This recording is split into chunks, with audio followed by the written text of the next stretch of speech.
All right, humans or whatever passes for human in your part of the galaxy, drop a comment, say hi, and let me know where you're from. I want to know where my listeners are based, unless you're an alien, in which case, welcome. You found the right place. The interrogation chamber aboard the Oblivion Vein wasn't designed to elicit information. It was built to break something far more fundamental, the sense of self. The walls shimmered with organic plasma that twisted and pulsed in sync with the captive's brainwaves, mimicking hallucinations. Every molecule of air buzzed at frequencies precisely calibrated to melt higher cognition into soup. It had turned warlords into weeping children, but the man strapped to the chair was chewing on a fingernail and looking bored. "You know," he muttered, "for a torture chamber on a flagship called Oblivion Vein, this place could use better lighting. Mood's all wrong. Feels like a haunted spa." Ambassador Velis Canor narrowed her pale, translucent eyes. Her people were known for their empathic sensitivity. They could detect shifts in neural current, read microtremors in vascular systems. But Cade Varus wasn't registering the right signals. No elevated cortisol, no adrenal spike, just sarcasm and dry amusement. "Your physiology is anomalous," Velis said, stepping closer. "You're calm. That's not possible." Cade tilted his head. "Oh, it's possible. You just need enough exposure to student debt, existential dread, and the internet." "You understand what this chamber does?" she pressed. "You understand who I am?" "You're the one in the mood lighting with a clipboard. I assume you're the lead alien." Velis didn't blink. "We are the Rendari Dominion. You're a captive of war." Cade nodded slowly. "War, yes, got it. But see, that's your first mistake, assuming this is war. For humans, this is foreplay." Velis circled him. "Is this bravado, a survival tactic?" "This is a Tuesday," Cade replied. "I've been tasered by airport security harder than this. Once by accident, once less so." The ambassador stiffened. "You joke. But this is the most advanced interrogation system in known space."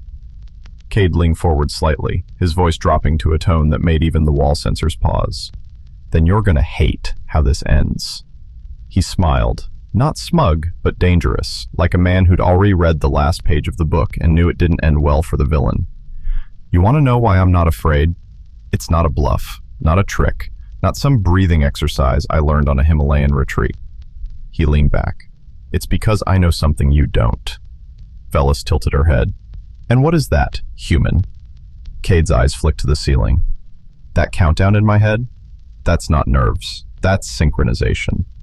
My beacon's been active since the second you shoved a needle in my neck.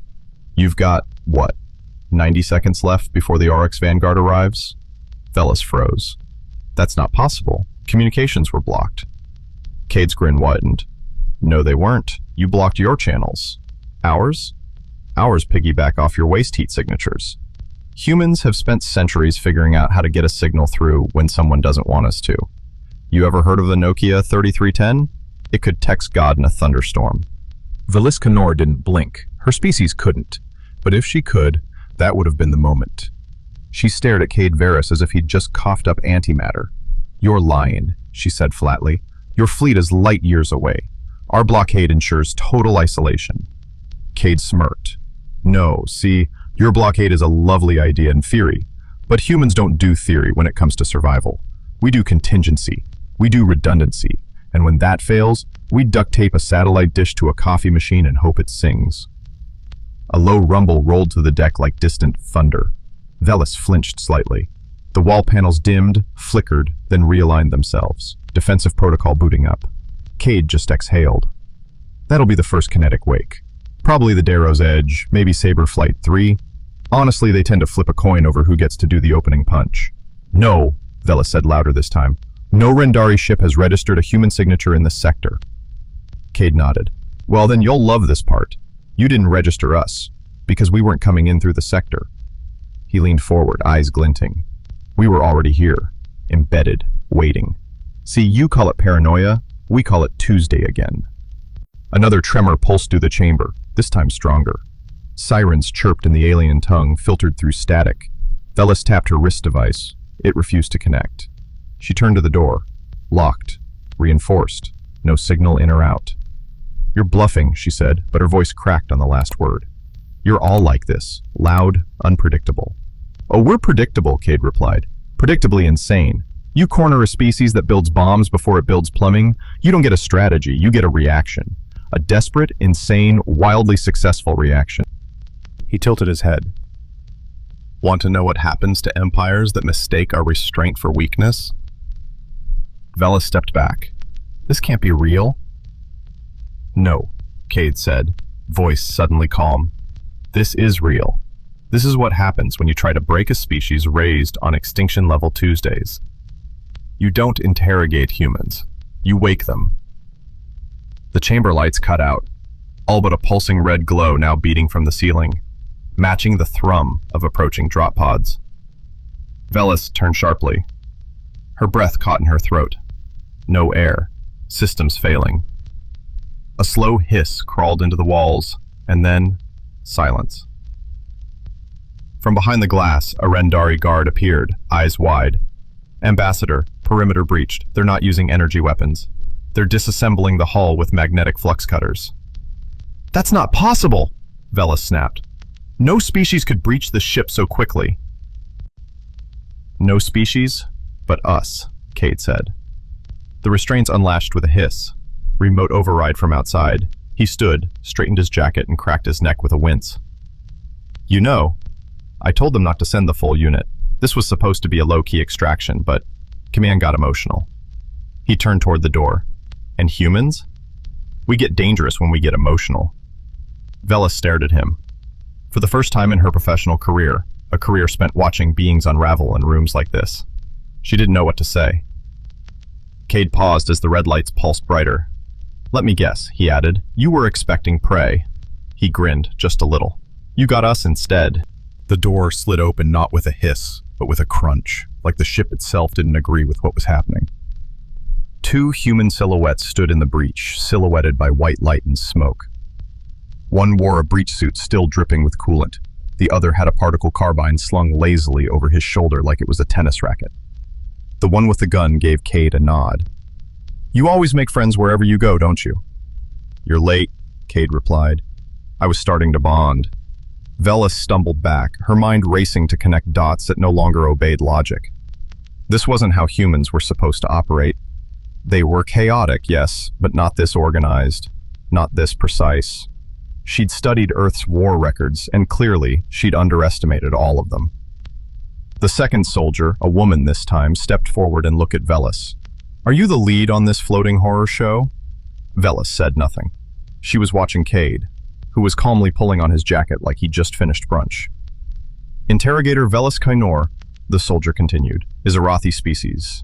Neural empath, used in over a dozen warfronts for cognitive dismantling." The soldier paused. "You messed with the wrong Cortex, Ambassador." You were never alone on the station," Velis said slowly, the truth unfolding in horror. "There were more of you hiding." "No," Cade said, brushing dust off his collar. "Worse. There was me, and a signal." He looked at her, and all the humor vanished from his voice. "That's all we need." The hull trembled again, deeper this time, the kind of tremor that meant sections were failing. Escape pods launched from the lower decks like fireflies, Rendari pods. The crew was evacuating. Velis spun around. "You're bringing this entire ship down?" "No," said the woman. "Your ship is disassembling itself. Your AI just got force-fed a paradox loop laced with recursive empathy code. It's feeling guilty." Cade shrugged. "Told you we're good at finding pressure points. Even your computers have trauma now." Velis stared at the walls. They were pulsing erratically now, like a heart out of rhythm. "This is madness." Cade nodded. "That's fair, but it's our madness." He walked past her toward the exit. "For what it's worth, you asked the wrong question." Velis turned. "What?" "You wanted to know why I wasn't afraid," Cade said, pausing just long enough for the next quake to knock a panel loose from the ceiling. "You should have asked what happens after I stop being calm." The human team moved out. The chamber behind them groaned like a dying beast. Velis was left standing alone, surrounded by a collapsing masterpiece of psychological warfare. A room that had broken kings, tyrants, and warmongers. But not the quiet man from Earth. Not the one who didn't flinch. As the blast door sealed and the lights died one by one, Velis finally understood. There are species that fight, there are species that run, and then there are humans. The ones who smile as the countdown begins. That concludes today's psychological warfare. If you laughed, flinched, or questioned your species, hit like. And drop a comment before the memory wipe kicks in.